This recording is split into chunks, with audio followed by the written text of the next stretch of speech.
50 Radio. This is 50.com. I am your girl at Gossip Viv. But we got a legend in the building. Make him say, Mr. A.K.A. Nah. What's up, y'all? What's up? What's up? Master P. And you brought a beautiful Yeah. young lady here. Yeah, her mink smells like money. You set the blueprint for artists being independent and being an entrepreneur. Yeah. I think the story goes, you had a $10,000 insurance settlement, and that's what you started your company with. Well, my grandfather passed, so Okay. It was unlawful debt. They gave my grandmother, and she had 12 kids, and me and my brother, which he's passed. I mean, he's not around now, but she gave all the kids. They gave her like 200 and something thousand. Right. So she gave all the kids 10 grand. Okay. And I took my 10 grand and started No Limit Records. That's dope, because most kids that get 10 grand today, they're going to the Gucci store. Oh, it's over for that money. You know, they're going to buy some Yeezys, a car. Yeah. You gotta realize, you gotta see, you know, what's happening and knowing that you want to make it out. I mean, just like 50, you know, I mean, we knew each other back in the day. Right. And I was one of probably the first guys that believed in him. Like I paid for like the tours and stuff that people, like when young artists come in. Right. And, that's how we built our relationship. I was in the concert business too after I made it in the music business. So I did tours, that first tour that 50 did down in the South. Right. Nice. You know, and just watching people that come from the struggle, people like a 50 Cent, like me, you know, it's like people don't realize we come from the struggle. Right. And be able to see something and say, I'm gonna take my talent and do something with it, you know, take all this pain we've been through and do something with it. So I'm just proud of people that really come from the bottom and able to do, Right. you know, something legit with our lives. You know what I'm saying? Because it's really hard, to be honest with you. It's hard to change that mindset. Most people don't realize the mindset keeps us in it, and then there's a lot of jealousy out here. Right. Oh, When you make it out here. You know It what I'm sure saying? is. So you gotta, Let me ask you this. I first became aware of you in New York City in 1992. How did you make that breakthrough in the early 90s? Because I remember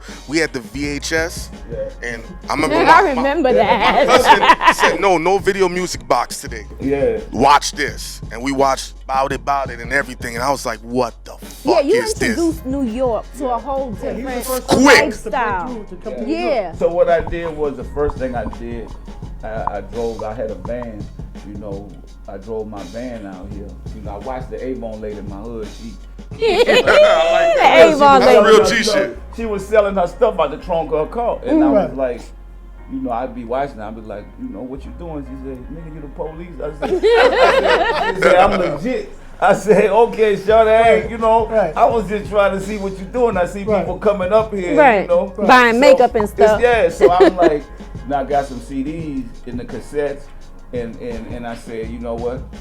I'm gonna sell my CDs and cassettes out the trunk of my car. So I drove to New York. So I get to Harlem, get to the hood.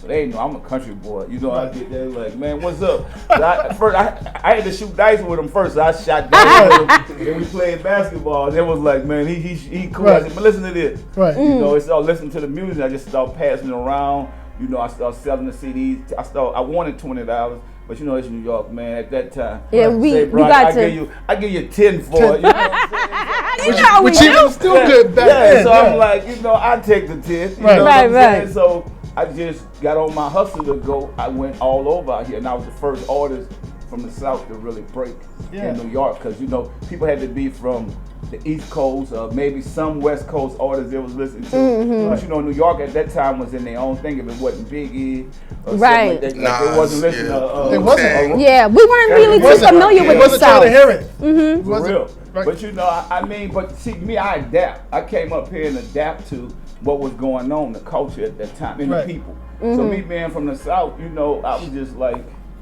when I come out, you know, I'm coming to see what's happening, Right. trying to hit the clubs up, and Right. just hang out in the hood. And Right. so, you know, I had one dude that we was in junior college. We played basketball, and he was from out here. So we was hanging tight. So you know, I'm with him. Right. You know, he's probably like one of the nicest basketball players out here, but he had to go to junior college. So Right. So when we was out here together, I mean, it just all worked. Right. Speaking of basketball, let's talk about your Hold on, I have a Oh, question. I'm sorry, dude. Oh, this is gonna be Like, fun. hello. Excuse me, man. We're back. Everybody just. Yeah. I wanted to know really quickly, how did y'all meet up? How did y'all link Well, up and get together? So let me tell you. So I used to manage Meek Mills. I don't know if people really knew that. But Really? Yeah, me and James is the guy who's with him now, and I kind of like, you know, when Meek signed the deal, he signed. You know, some of the stuff I was with, some of the stuff like now, because I'm a guy like you say, independent. I'm like, Meek was so hot. I'm like, we could do this on our own. Right. But he wanted to do a deal. Now, you know, when I'm like, man, you a real star, like you really gonna blow up. Right. After that, I kind of like moved on from that, and his main guy, we like that. Right. So she was talking to them when she was around, you know, talking to James. That's one of my partners, and you know, I looked at some of the stuff on her, and then James was telling me, you know, she good people. I feel like she's gonna break. And I said, you know, I really started looking into it. And when I met her, and we got together, and it was like it just worked. It was like, you know, finding a female that really hard working and driven and not just caught up. You know, because people go through relationships and all that type of stuff, but knowing that she had her own thing, it reminded me, like I'm saying, because I already got my daughter into the R&B too. Right. And so, and she's talented as a young person, and have somebody that's ready to go out there and take her out. I feel like I got the best women in the game. Right. None of us perfect. Nobody's perfect, but I seen the star quality in her. It's like same thing I seen in Solange. Like, so Solange was always in the shadow. Oh, you are all over Solange's album. But she was in the shadow. Nobody really believed in her. And I told her, it's just about people that believe in it. Like, when I seen the same thing, I said, this is a diamond in the rough. People only seeing her beauty or seeing, you know, her as wanting to be in a relationship. I'm saying, forget about that. Right. You know, I see y'all in her DM because I'm watching them. Oh! So all y'all, As they should be. guess what? I see. Guess what? You talking to me now? You know what I'm saying? Yo, let me ask. Can I ask you this though? Don't send no pics. You said something. Oh my God! You've been. Could you imagine? I could imagine. I mean, my DMs is crazy. I know your DMs is crazy. But the thing about it though, you see all this stuff and you say to yourself, what about the talent? Look at her as a talented artist. Right. Forget about all the rest of the stuff and let's focus on that the same way where I bring my young boy Marcus Clay. I feel like he's so talented, like he practiced the game like a person that's been around for a long time, and she already people seen her music, they like it, but they don't really know like what's next, and that's what we looking at right now, taking this thing, you know, to the next level. You've been successful for a lot of years, and you have great advice. Yeah. When Meek was going what he was going through with Drake, did you reach out to him and help him out? Because it was just insane. To be honest with you, like our relationship was done. So it's like I root for him on the sideline because I want to see. But my thing is, you know, I'm a street dude. So if you from the streets, if you get it, it's like my brother in prison.